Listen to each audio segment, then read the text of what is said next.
오늘 우리가 함께 나누실 말씀, 하나님께서 우리에게 주시는 말씀은 에베소서 1장 15절에서 23절까지 말씀입니다.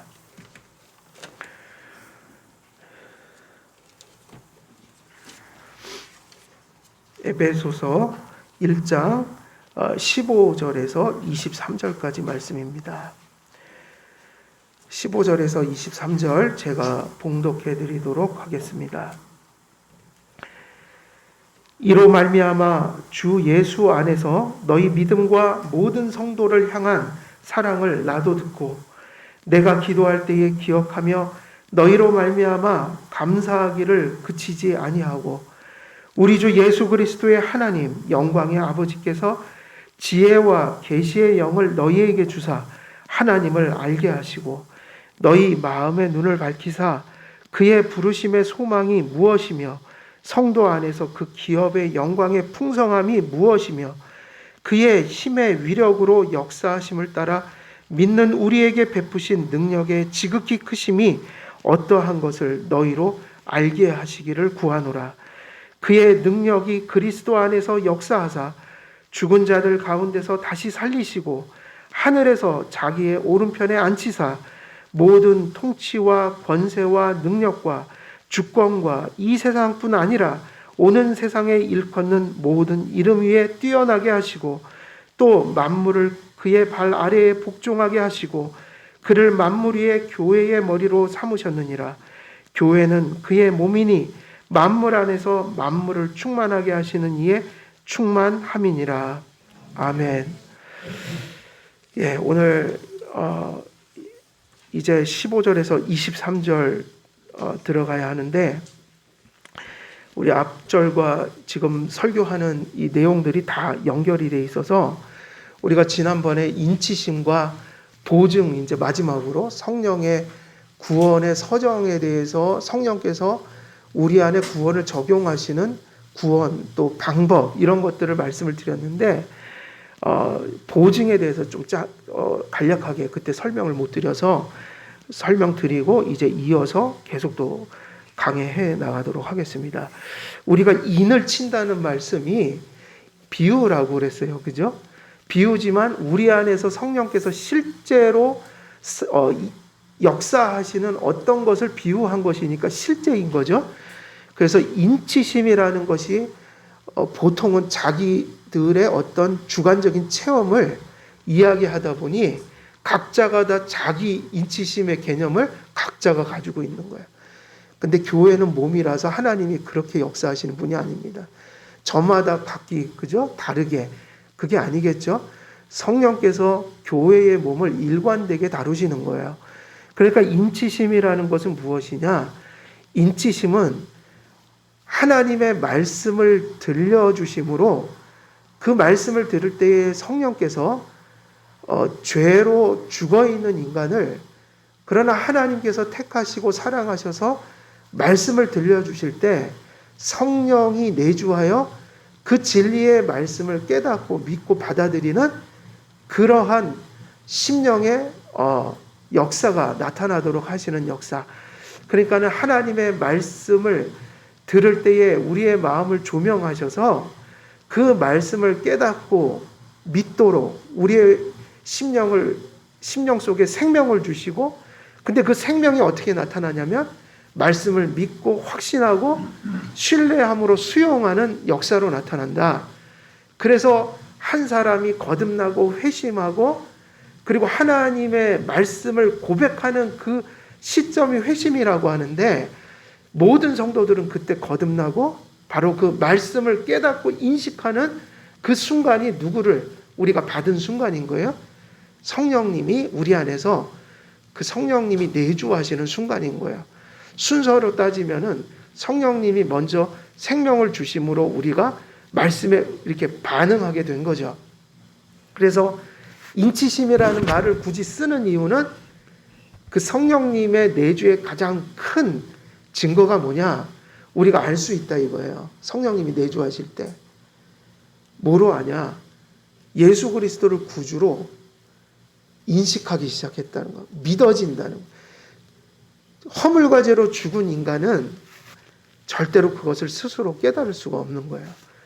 그래서 예수님께서 구주신 것을 확신하는 확신이 성령님을 통해서, 그리고 또 하나님이 우리의 누구신 것을 또 깨달아 알게 되는 거예요. 하나님이 우리의 아버지가 되셨다는 확신, 우리가 하나님의 것이 되었다는 확신, 하나님께서 우리를 소유하셨다는 확신, 이런 믿음의 확신, 이것을 다른 말로 또 표현하면 어떻게 표현할 수 있죠? 성령께서 말씀을 통하여 그 들려진 말씀을 내면에서 증거하셨다. 우리에게 증거자가 있다는 거예요. 그 말씀이 진리야라는 걸 가르쳐 준 분이 계시다는 거예요. 그래서 성경은 성령을 교사라고 불렀어요. 진리의 교사. 그래서 성령님이 우리 안에 역사하셔야 하지만 진리의 말씀을 알고 깨닫고 수용하고 신뢰하고 그것들이 우리 안에서 실제가 되기 시작한다. 그래서 무슨 비유를 쓰는 거예요? 우리에게 확신케 하시는, 그러니까 진리와 보이지 않는 하나님과 그분이 믿으라고 우리에게 전해주신 진리를, 그 진리의 확실성을 우리 안에 갖게 되는 거예요. 그것이 인치심이다. 그러면 이 인치심이 누구의 내주를 우리로 하여금 알게 하시는 거예요? 성령님. 그리고 이 이야기를 가지고 보증이란 말이 또 나오는 거예요. 또 비유가 나오는 거예요. 보증이라는 것은 뭐죠?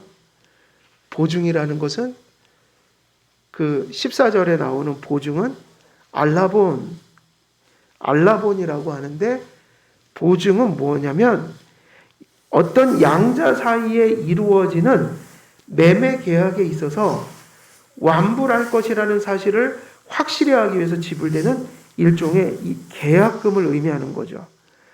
그러니까 우리가 이 보증, 이 말은 무슨 얘기냐면 지금도 계약을 맺으면 뭐를 내죠? 계약금을 내죠. 계약금. 근데 그 계약금은 전부를 줍니까? 일부를 줍니까? 그래서 이사 가는 날 뭐를 치른다고 그래요? 잔금을 치른다고 그러잖아요.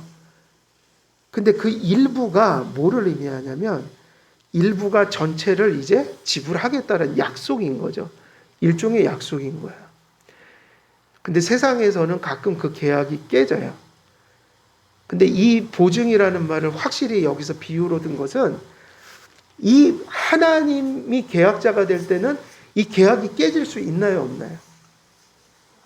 없어요. 인간은 약속을 했다가 깰 수 있지만 하나님의 속성상 하나님은 변함이 없으신 분이요, 신실하신 분이요, 미쁘신 분이기 때문에 절대로 약속을 깬다면 이미 그분은 하나님이 아닌 거예요. 우리가 배운 하나님의 속성이 깨져버리는 거예요. 그래서 하나님의 약속은 깨질 수가 없는 거예요. 그래서 깨질 수 없는 계약금, 그런 의미로 성령님을 뭐라고 표현했냐면 알라본, 보증이 되신다.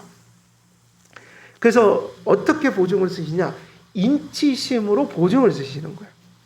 우리에게 그 믿음의 확신을 주심으로 성령님이 우리 안에 계신 것을 인식시켜 주실 때 바로 우리가 성령님이 내게 역사하셨구나.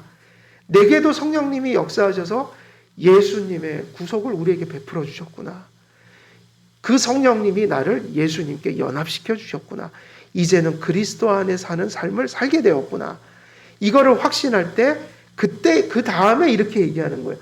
내 안에 성령이 계신 것을 깨달았느냐? 내 하나님. 그러면 그 다음에 그것이 중요하다. 지금 내 안에 이미 내주하신 그 성령이 너의 이제 미래의 부활과 너의 구원의 완성을 뭐 하신다? 보증하신다는 거예요. 지금 내주하신 사실이, 지금 내주하신 성령이 뭐를 보장해요? 앞으로 우리의 부활과 우리의 구원이 완성될 거를 보장한다. 그래서 지금 지상에서 내주하신 성령은 일종의 뭐라고 비유했죠? 계약금이다. 왜 계약금이라는 말을 표현했냐면 already not yet, 이 땅에서 구원받았지만 이 땅에서의 구원이 완전합니까? 불완전합니까? 불완전하잖아요. 아직 이 땅에는 마귀와 죄와 사망이 가득하고 우리 안에는 여전히 여죄가 있어요. 여죄가 있단 말이에요. 우리 안에는 늘 믿음이 흔들리고 시험이 오고 또 하나님 잘 믿다가도 뒷걸음치고 이런 게 우리 본성이에요. 그런데 이런 우리들에게 뭐라고 말씀하시냐면 너희들 안에 성령이 내주하셨다. 근데 그 성령이 계약금이다. 이게 무슨 얘기냐면 지금은 너희들이 구원의 완전한 모습을 경험하지 못하고 있지만 지금 너희 안에 계신 성령께서 지금 베푸신 그 구원의 불완전한 모습들을 완전케 하시는 보증이 되어 주실 것이다. 그래서 여러분 어디서 잘 믿어야 될까요? 우리는 부활, 영화 이런 것들은 죽고 나서는 우리가 할 수 있는 일이 아니에요. 그거는 이제 끝이에요. 뭐를 이제 하려고 하는 시기가 아니라 이 땅에서 분명히 믿은 사람들이 이제 누리는 최종적인 축복이에요. 그래서 고생도 환난도 인내도 사랑도 믿음도 다 어디서 해야 돼요? 여기서 해야 된다고요. 여기에서 삶이 불완전하지만 성령님 모시고 불완전하게 하루하루 분투하며 싸워가는 그 삶이 어떻게 보면 보잘것 없어 보이지만 아직도 추한 것이 많은 우리들이지만 성령님 모시고 하루하루 믿음으로 사는 그 삶이 왜 중요하냐? 여기서 믿어야 부활도 있기 때문인 거예요. 다시 말하면 부활의 씨는 뭐죠? 중생이에요. 거듭남이에요. 여기서 거듭나야 되는 거예요. 여기서 거듭남이 없는데 부활이 있을 수가 있어요, 없어요? 그러니까 여러분, 부활의 생명을 체험하라고 하는 것은 이 땅에서는 거듭나라는 얘기예요. 회심하라는 얘기예요. 믿음이 없이 사는 사람들이 믿음을 가지라는 얘기고 회개하지 않고 죄에서 뒹구는 사람들에게 어서 하나님께 돌이키라는 얘기예요. 그리고 회심하고 중생한 사람들은 어떻게 살아가야 됩니까? 성화의 삶이잖아요. 회심이 이제 계속 이제 진전하는 거잖아요. 날마다 순간이 되게 중요하다는 거예요. 오늘 이 시간 하나님을 잊어버리지 말고 살라는 거예요. 세상의 그 어떤 것에 붙들려서 세상의 그 어떤 것에 마음을 다 빼앗겨서 하나님도 잃어버릴 만큼 그렇게 살아가지 말라는 거예요. 지금 이 땅에서 하나님을 붙들고 중생해야, 회심해야, 그리고 회심이 성화로 이어지니 지금 이곳에 성화의 실체가 있어야 우리가 지금 구원을 받은 자고 그것이 지금 있어야 부활이라는 게 있는 거예요. 여러분, 나비가 아무리 아름다워도 애벌레가 아닌 적이 있었냐고요. 나비가 아무리 아름다워도 그 자그마한 보이지도 않는 알로 존재하던 게 나비가 되는 거예요. 알을 거치지 않고 나비 되는 게 있고 애벌레가 되지 않고 나비가 되는 경우가 있냐고요.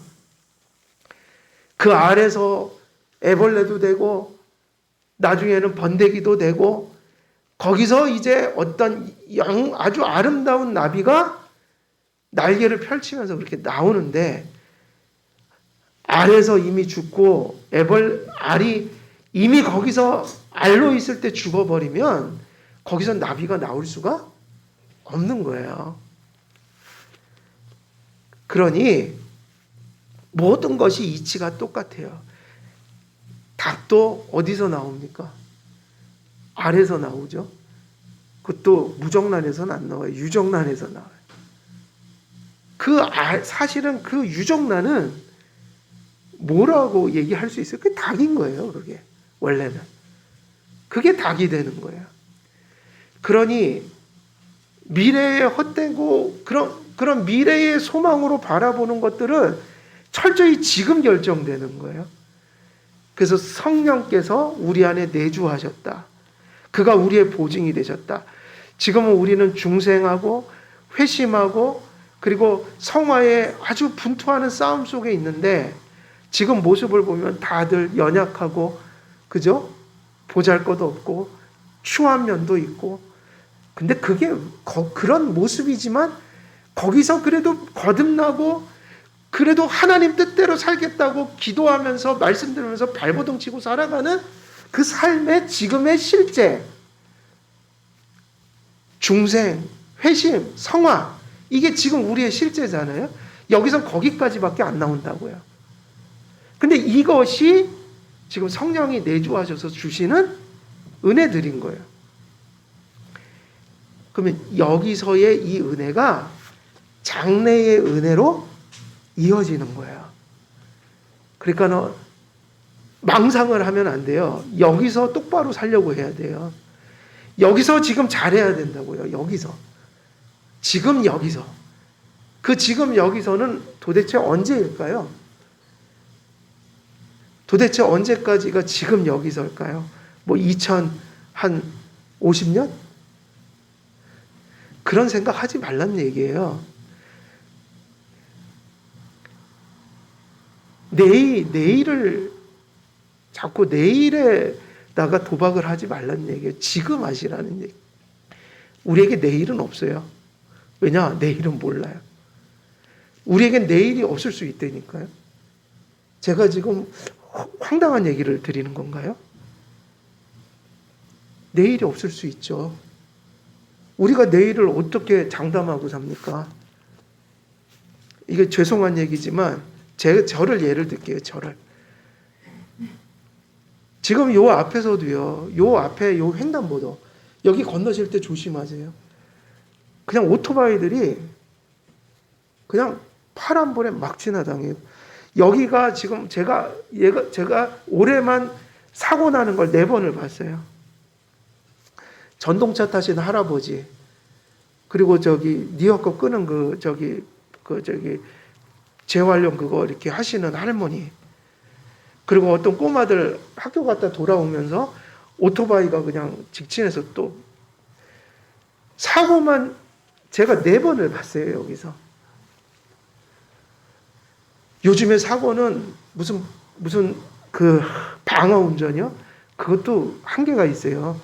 와서 들이받는데 무슨 방어입니까? 인생은 알 수가 없어요. 도무지 알 수가 없고 우리의 인생은 내일이 어떻게 될지 알지 못하는 인생이에요. 사실은. 제가 저를 예를 들게요. 제가 내일 죽을 수도 있어요. 그거 모르죠. 내 동생 친구가 UDT 갔다 와서 딱 몇 달 만에 여기 책상에 앉아서 죽었더라고요. UDT 갔다 왔으면 얼마나 건강한 아이예요.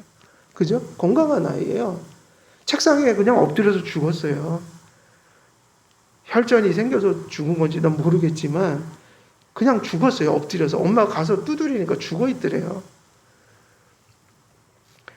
죽음을 무서워하자고 이 얘기를 드리는 게 아니라 죽음은요.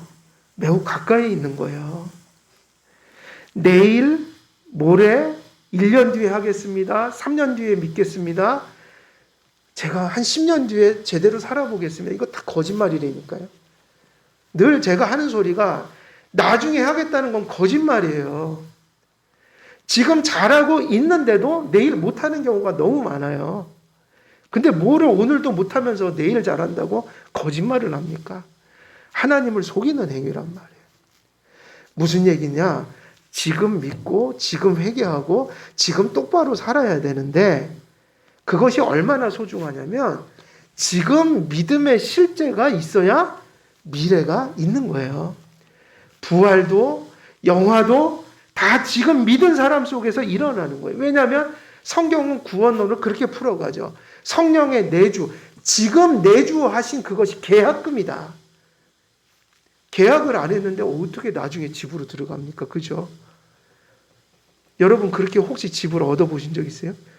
계약금도 안 주고 계약도 안 했는데 어떤 분이 아유 미리 들어와 좀 사시죠. 세상에 다 해도요. 그 들어가는 날 그 미소금 조금 못 주면 못 들어오게 해요. 이사하는 짐 자체를 못 들어오게 막아요. 내일 주겠다고 해도 그거 안 믿더라고요. 여러분, 지금 여기서 우리는 예수님 똑바로 믿고 회개하고 중생해야 되고 회심해야 되고 또 뭐 해야 됩니까? 회심을 했으니 성화의 실제가 있어야 된다. 여기서 똑바로 살아야 된다. 그래서 세상 삶은 짧지만 이게 되게 중요해요. 전도서 읽어보면 그 얘기예요. 세상은 순간성이다. 근데 그리스도인들에게 이 순간이 얼마나 중요하냐면 하나님을 창조자를 청년의 때 창조자를 기억하라. 그죠? 그게 전도서 결론이잖아요. 청년의 때 창조자를 기억하라. 여호와를. 여기에 창조자를 기억할 때 이 땅에서 우리는 나그네처럼 잠시 있다 갈 거지만 여기에서의 삶이 어디로 옮겨지는 거예요? 여기서 삶이 하늘로 옮겨지는 거라고요. 여기에 있던 생명이 거기서 완성되는 것이 없던 것이 거기서 생기는 것이 아니다. 그래서 우리에게 100년도 안 되는 인생이 저 세상 사람들처럼 아이고 허무해요 이런 게 아니라 여기서 1년만 살고 가더라도 주님 똑바로 믿고 회개하고 그래도 주님 뜻대로 살려고 발버둥치러 살았던 사람들에게는 내가 내 인생 긴 인생을 살았지 않았지만 그 인생이 영원으로 이어졌다. 저때 저 세상 속에서 믿었던 그 일 그거 참 소중한 일이었다. 기독교인들에게는 이 땅의 현실 삶이 의미가 있어지는 거라고요. 누구를 모심으로? 하나님을 모심으로요. 그래서 여러분 이 땅에서는 우리는 나그네 같은 삶을 살아가는데 이 짧은 인생이 의미로 가득 차 있어야 돼요. 의미 없는 삶, 괴로운 삶, 참 더러운 삶, 이렇게 가면 안 되고, 이 땅에서의 삶이 이제 곧 나는 여길 떠날 건데, 이 짧은 인생이 나를 결정했다. 저 하늘을 결정했다.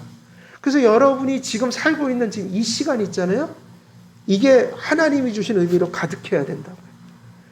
언젠가는 갈 건데 우린 내일 일을 모르는데 오늘 이 시간은 너무 소중한 시간이 되어버리는 거예요.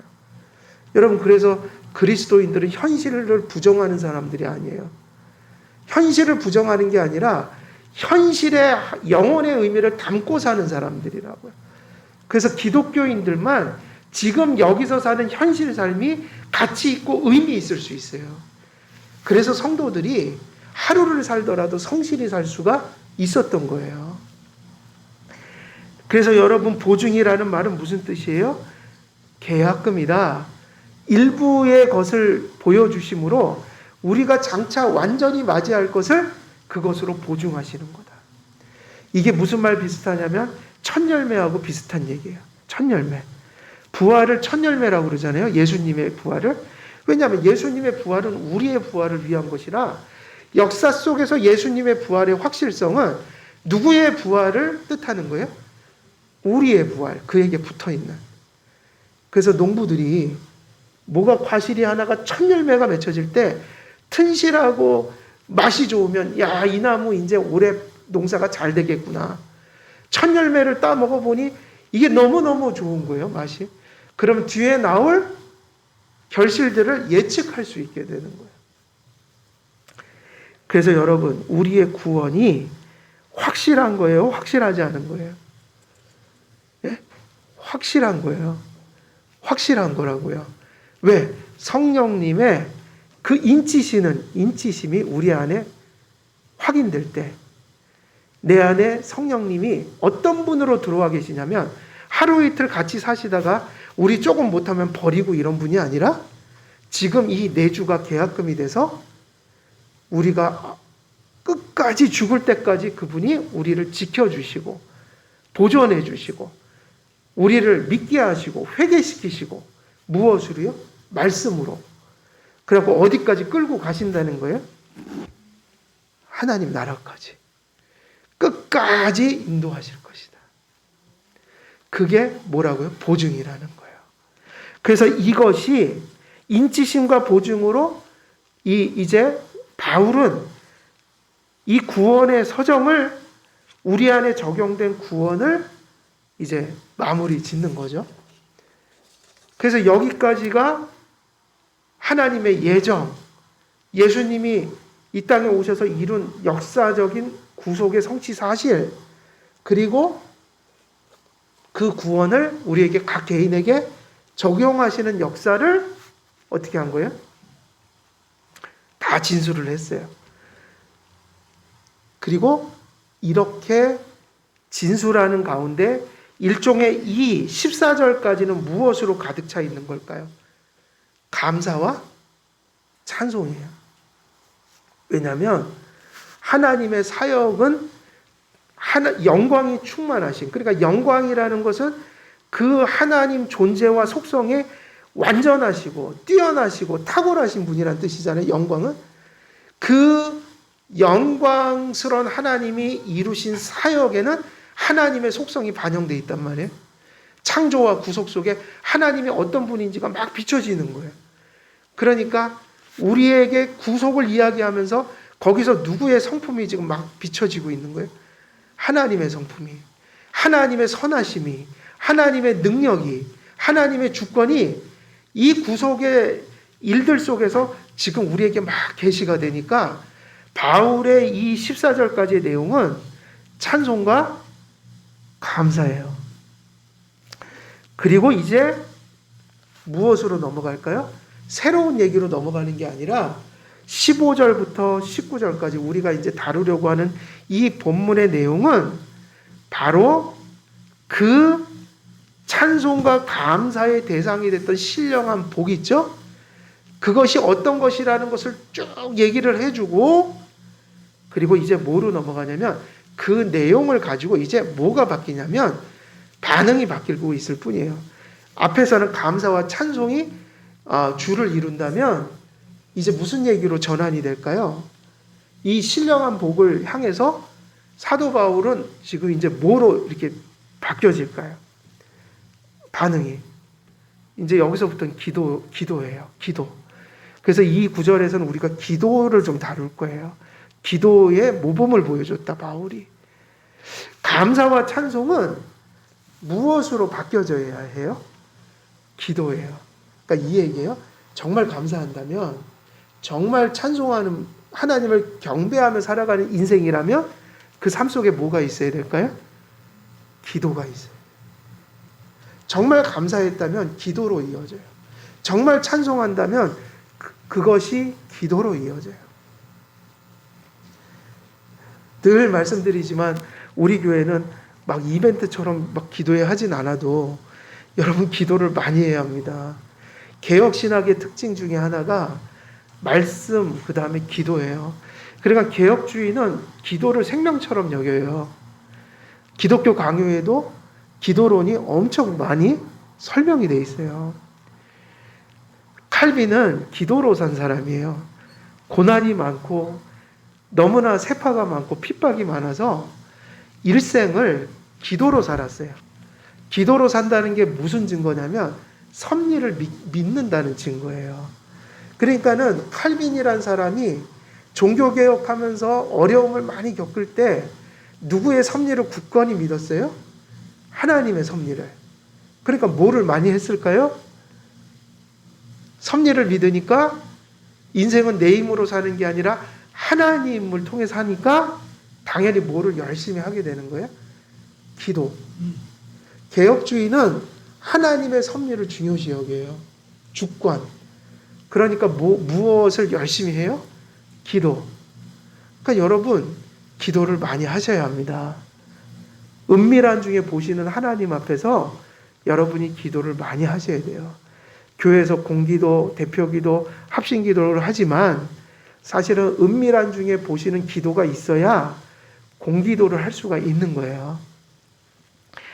우리가 이미 그 다룬 에베소서 1장 2절에서 14절까지는 하나님께서 그리스도 안에서 성도들에게 베풀어 주신 신령한 복에 대한 감사와 찬양이 기록되어 있고, 이제 우리가 다룰 1장 15절에서 23절까지는 감사와 찬양의 이유가 되었던 신령한 복들을 더욱 충만히 알고 누리기를 강구하는 기도로 이루어져 있어요.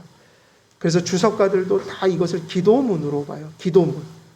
그러니까 지금 15절에서 23절까지는 일종의 바울이 편지 속에 어떤 형식을 취해서 보낸 편지 내용이요? 기도문인 거예요. 기도문. 그래서 이 구절을 우리가 잘 보게 되면 기도의 원리를 많이 볼 수가 있고, 기도의 모범을 이 바울의 기도 속에서 배우게 돼요.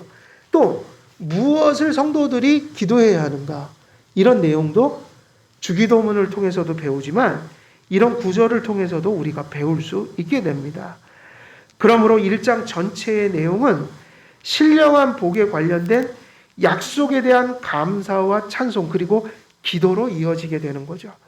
1장에서 발견되는 바울의 감사와 찬송과 기도는 경건한 그리스도인의 삶에 나타나야 할 것들에 대한 중요한 모범이 됩니다.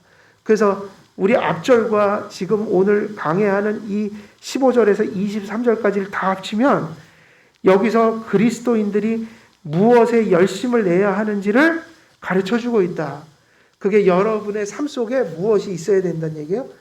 감사, 그 다음에 찬송, 그리고 뭐죠? 그게 뭐로 이어져야 돼요? 기도로 이어져야 된다는 거예요. 그래서 이제 15절로 들어가면 이제 우리는 이 기도로 우리가 초점을 맞추어서 본문을 좀 살필 필요가 있어요. 그래서 우리가 이 첫 대지는 받은 것을 인식하고 받은 것을 누리고 받은 것을 전하기 위해서 우리가 받은 연유의 기도가 필요하다는 거예요. 많은 사람들이 기도를 받기 위한 것으로 많이 이해를 하잖아요. 그리고 무엇을 받으면 또 새로운 기도 제목이 생겨요. 그죠? 새로운 것을 받으려고 다들 노력을 해요. 근데 바울은 그렇게 하지 않았어요. 가만히 보면 바울은 늘 기도가 그 기도예요. 비슷해요. 왜냐하면 바울은 하나님의 의를 붙들고 기도했던 거예요. 그런데 왜 기도가 비슷해지냐? 새로운 것을 자꾸 구하면 1000개도 될 수 있고 10,000개도 될 수 있지만, 우리가 기도를 하면서 정말 직시해야 되는 문제가 뭐냐면, 성도들에게 있어서 기도라는 거는요, 새로운 것을 받기 위해서 드리는 기도라기보다는 이미 받은 것을 놓고 기도하는 기도가 정말 바른 기도인 거예요.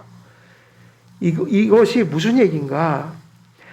우리는 본문을 대하면서 경건한 그리스도인의 삶에 나타나야 할 그 세 가지인 감사, 찬송, 기도, 이것이 다 무엇을 지향할까요? 감사, 찬양, 기도가 우리가 지금 에베소서 본문을 보게 되면 무엇을 지향해서 감사도 드렸고 찬양도 드렸고 또 기도도 하는 거예요? 우리가 계속 얘기하고 있는 건데, 이 본문의 내용들은 다 무엇을 지금 계속 얘기하냐면 신령한 복이에요. 그 신령한 복은 뭐라고 그랬죠? 구속의 복인 거예요. 예수 그리스도께서 성취하신, 우리에게 베풀어 주신 구속의 복이다. 그래서 이 신령한 복의 총체가 무엇이냐고 묻는다면, 그 신령한 복을, 그것을 요약하고 총괄해서 딱 한마디로 표현한다면 예수 그리스도 안에서 하나님 아버지께서 베풀어 주시는 은혜 언약의 약속인 거예요. 그것을 우리에게 이루어 주시는 거. 이거를 뭐라고 부른다고요? 신령한 복이라고 부른다. 경건한 감사는 언약의 약속을 지향해요. 경건한 찬송도 뭐를 지향할까요? 이 언약의 약속을 지향하고 있다. 이것을 행하시는 하나님께 초점이 맞춰져 있는 거예요. 그래서 여러분, 찬송이라고 아무나 지은 거를 찬송이라고 부르는 게 아니에요. 그 CCM 보면은 이상한 찬송이 너무 많아요. 그래서 우리가 적어도 공인된, 그리고 시편 찬송을 보면 너무 그게 분명해요.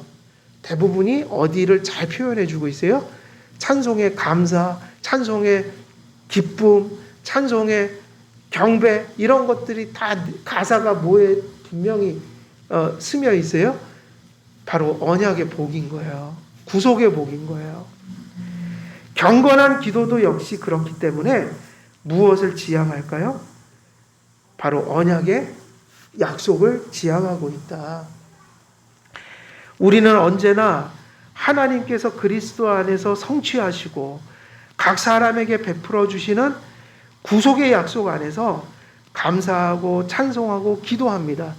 더 엄밀히 말하면 그 구속의 복을 이루어 주시고 베풀어 주시는 그 하나님과 그의 사역을 우리가 높여드리고 감사하고 찬송하는 것이죠.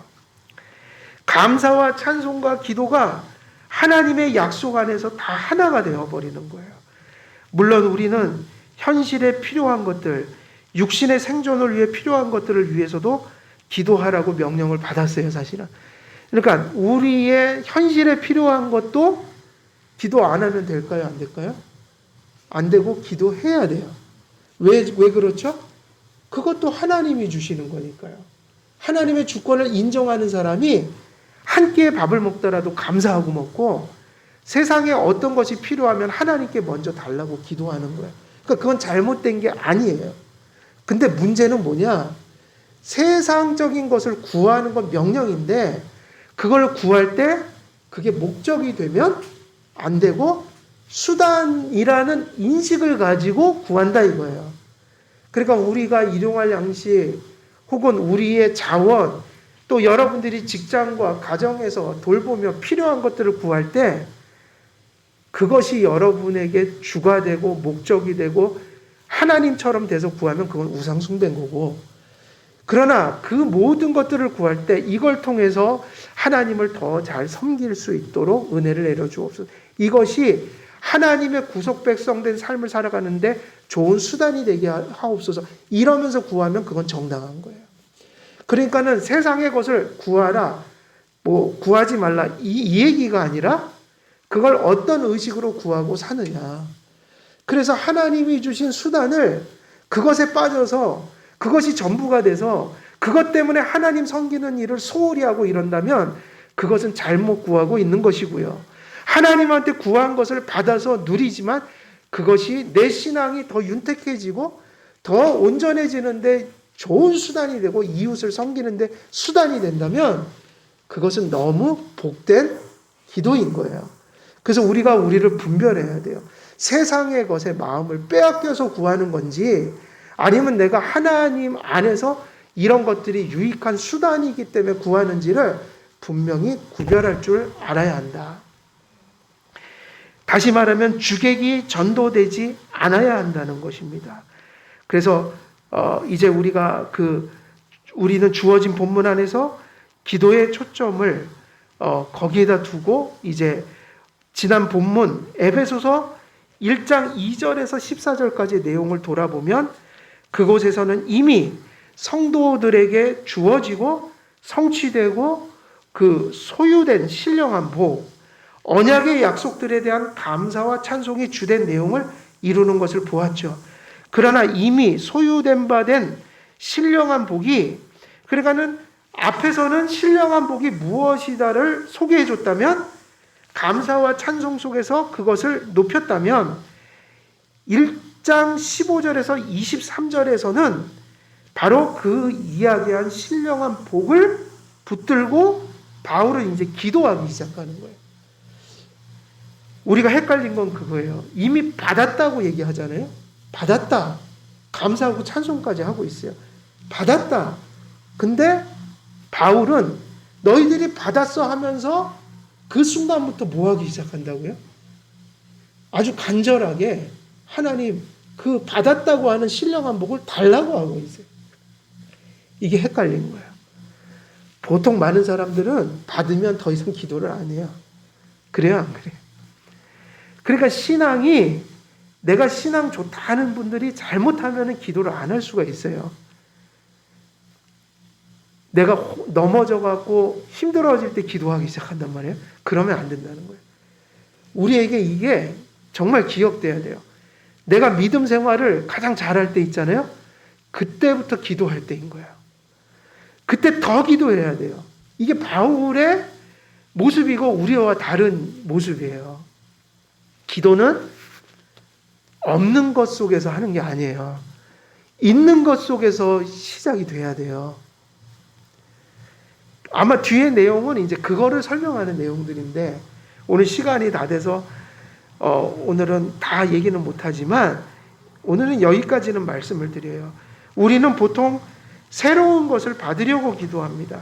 또 이미 받은 것이 있다면 더 기도하지 않아도 된다고 생각을 하죠. 그러나 바울은 이미 받았다는 사실에 대해 감사하며 찬송한 후 감사하고 찬송한 동일한 대상 신령한 복, 언약의 약속에 대해서 기도합니다.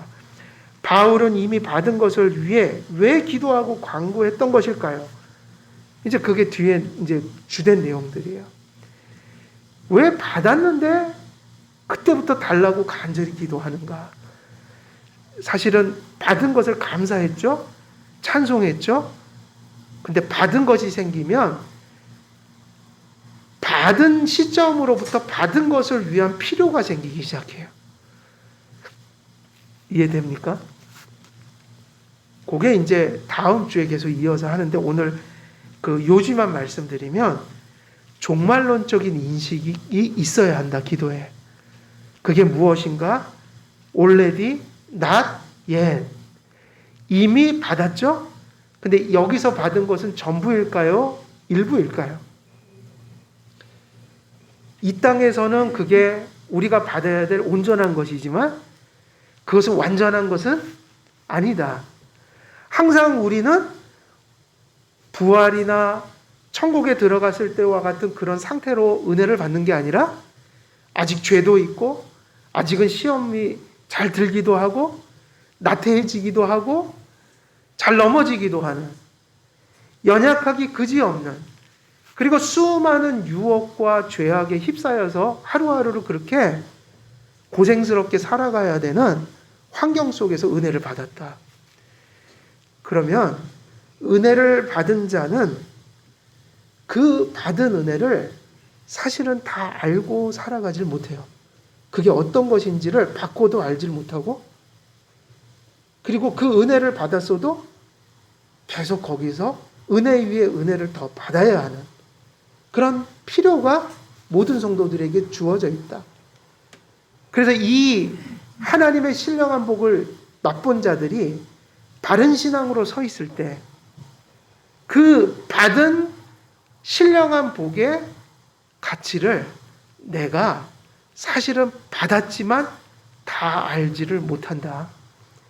그러니 받은 것을 그 받은 은혜가 어떤 것인가를 또 깨닫고 맛보고 음미하고 계속 이러는 일들이 계속 이어져야 하는 거예요. 다시 말하면 은혜를 받았지만 그 은혜가 무엇인지를 모르고 살아가는 일이 허다하다는 얘기예요. 그래서 은혜를 받고도 뭐 하지 않아요? 감사하지 않는 거예요. 찬송하지 않는 거예요. 실제로 삶이 잘 바뀌질 않는 거예요. 왜 그런가? 모르니까요. 내 안에 있는데도 모르는 거예요. 내 안에 있는데 모르는 게 너무 많아요. 나도 내 마음을 잘 모르겠고 내 속에 있는 육체도요. 내 거지만 내 위, 심장 이게 뭔지 몰라요, 우리가. 그래서 참 신기하죠. 내 건데 내가 잘 알아야 되는데 우리는 심장이 잘못됐는지 위가 잘못됐는지를 어디 가서 다 검사를 해요. 병원 가서 내시경을 넣어갖고 내 건데 우리는 모른다고요. 이게 어떻게 돌아가는지도 모르고 내 거라고 내가 잘 아는 게 아니에요. 그래서 이렇게 의사 선생님들이 계신 거예요. 우리 한의사도 계시고 양의사도 계시고 우리는 모르니까요. 내 몸을. 그게 뭔가 은혜도 똑같아요. 은혜를 하나님이 아무리 주셔도요. 그거를 깨닫고 알아야 그게 뭔지를 알아야 어떻게 되냐면 누리고 그것이 자라갈 수가 있다. 그래서 사도 바울은 은혜를 받는 순간 뭐부터 하냐면 이제 기도를 시작하는 거죠. 저들에게 신령한 복을 주셨는데 그들이 받은 은혜를 그들이 알기를 원합니다. 이게 기도의 제목이었어요. 본질이었어요. 그러니까 에베소 성도들에게 간절히 간구했던 기도의 제목이 뭐냐면 받은 은혜를 성령님 주셨으니까 알게 해 주옵소서. 그래서 이제 그 내용을 다음 주에 또 이어서 계속 하도록 하겠습니다. 그래서 오늘은 몇 가지 전했던 말씀 정리하면, 오늘은 지난 시간에 다 하지 못했던 얘기 보증에 대해서 말씀드렸고요. 이 땅에서 이미 받았어요. 그죠? 근데 그것이 이제 완성이 될 때 부활이 되는 것이니 우리가 두 가지를 생각하며 살아가야 된다. 첫째, 성령의 내주가 있는 사람에게는 이미 미래가 확보되어 있다는 거죠. 왜냐하면 그것이, 그 중생이, 회심이, 성화라는 실제가 그게 부활이 되는 거니까요. 성령님의 지금 내주는 미래 부활의 보증인 거예요. 그게 보증인 거예요. 그래서 우리의 구원은 흔들릴 수가 없어요. 성령님이 시작이 되셨고 끝이 되실 거예요. 그리고 두 번째는 뭐죠? 그런 의미에서 이 땅의 삶이 몹시 중요하다는 거. 여기서 믿어야 된다는 거예요. 여기서 회개해야 된다는 거예요. 여기서 성화돼야 된다는 거예요. 그것이 중요하다. 그래서 이렇게 신령한 복에 대한 것을 마치고 감사와 찬송을 드린 후에 이제 어디로 넘어가냐면 기도론으로 넘어간다. 기도문이 나온다. 기도는 무엇을 가지고 기도했냐면 14절까지의 신령한, 이미 그들이 받은 그 복을 가지고 기도했다. 무엇 때문에 그런가요? 종말론적인 원리 때문에 그렇죠. 우리는 받은 것을 인식해야 한다. 또 그것이 완전을 향해서 자라가야 한다. 기도는 그래서 없는 것 가운데 드리는 것이 아니라 뭐 하는 가운데 있는 거예요? 받은 자들에게 절실한 거라는 거예요. 받았기 때문에 더 열심히 뭐 해야 돼요? 받은 것을 기도해야 된다는 거예요. 오늘 여기까지 하고 다음 주에 계속 이어서 말씀을 드립니다.